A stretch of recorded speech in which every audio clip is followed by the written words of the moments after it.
बच्चों, आज एक क्वेश्चन लाए हैं क्लास 9 के क्वाड्रिलेटरल चैप्टर की एक्सरसाइज 8.1 का क्वेश्चन नंबर 3।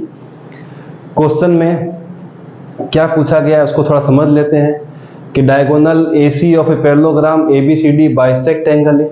मतलब ये जो पैरेललोग्राम है इसमें एक डायगोनल है AC, ये एंगल A को दो इक्वल पार्ट में डिवाइड कर देता है।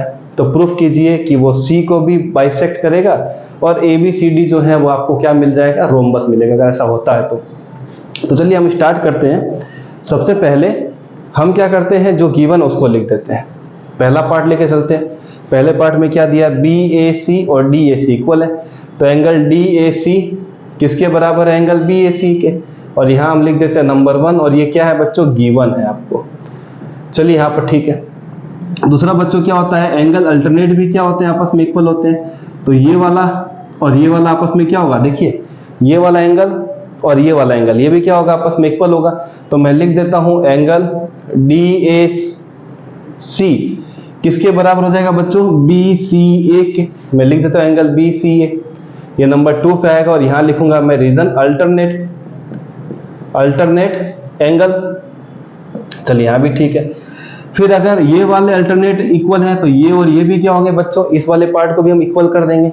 तो मैं क्या लिखूंगा, BAC एंगल BAC किसके बराबर हो जाएगा बच्चों, ACD के। ये लिख दिए ACD के, यानी नंबर कितना आएगा 3, और इसका रीजन भी क्या रहेगा बच्चों, अल्टरनेट एंगल।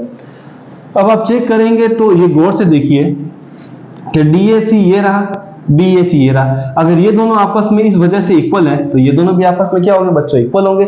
तो मैं लिख देता हूं फ्रॉम 1 2 एंड 3, तीनों की वजह से क्या होगा बच्चों कि ये जो ACD है, एंगल ACD किसके इक्वल आ जाएगा, BCA के इक्वल आ जाएगा।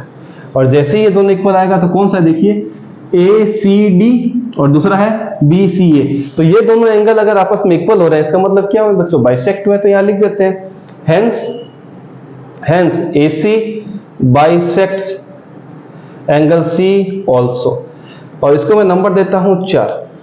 क्यों दिया है, क्योंकि अभी एक पार्ट बाकी है। तो ये हमने पहला वाला पार्ट को प्रूफ कर दिया। अब हमें क्या करना बच्चों, ये जो चौथा पार्ट मिला है इसमें हमें एक 1 2 3 इक्वेशन में से लेके चलना है और ट्राइंगल का कोई भी एक हिस्सा हमें पकड़ना है। तो चलिए मैं अब यहां पर स्टार्ट करता हूं। मैंने ये वाला ट्राइंगल पकड़ लिया, इन ट्राइंगल ACD लिया, मैंने ले लिया। अब ACD में हमें चेक करना है कि कोई दो एंगल हमारे पास इक्वल कैसे आएंगे। तो देखिए हमने यहाँ DAC और BAC लिखा है, तो यार इसका तो कोई रोल रहेगा नहीं क्योंकि ये इन दोनों हिस्सों को लेके चल रहे हैं।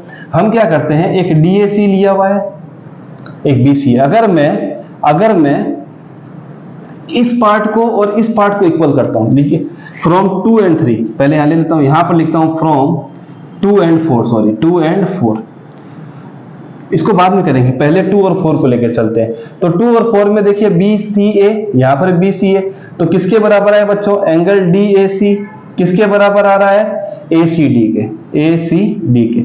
इसको नंबर देता हूं 5। गौर से देखिए आपने 2 और 4 को लिया, ये रहा 2 ये रहा 4, BCA यहां पर भी BCA, तो दोनों BCA इक्वल है। इसका मतलब ये वाला और ये वाला हिस्सा भी क्या हो गया, आपस में इक्वल हो गया।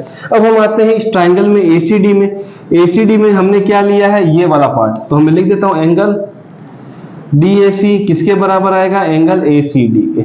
अब देखिए DAC कहाँ है, DAC इस वाले हिस्से में आ गया, ACD ये वाला ट्राइंगल आ गया। अब होता क्या है कि DAC, अगर आप देखेंगे DAC इसके सामने वाली साइड कौन सी है, CD, ये लिख दिया मैंने। ACD के सामने, ACD C के सामने कौन सी साइड है, AD। सर ये कैसे हुआ, हमने एक थ्योरम पढ़ी थी, side opposite to equal angle is equal. ये एक थ्योरम है जो आपको ध्यान में होनी चाहिए।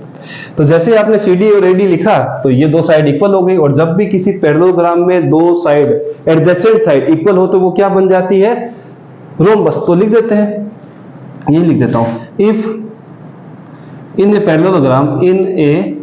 Parallelogram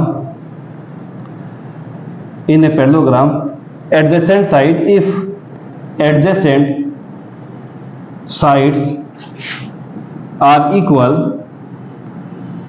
adjacent side are equal, then it is a rhombus. तो ये हमने प्रूव कर दिया, hence proved, hence proved.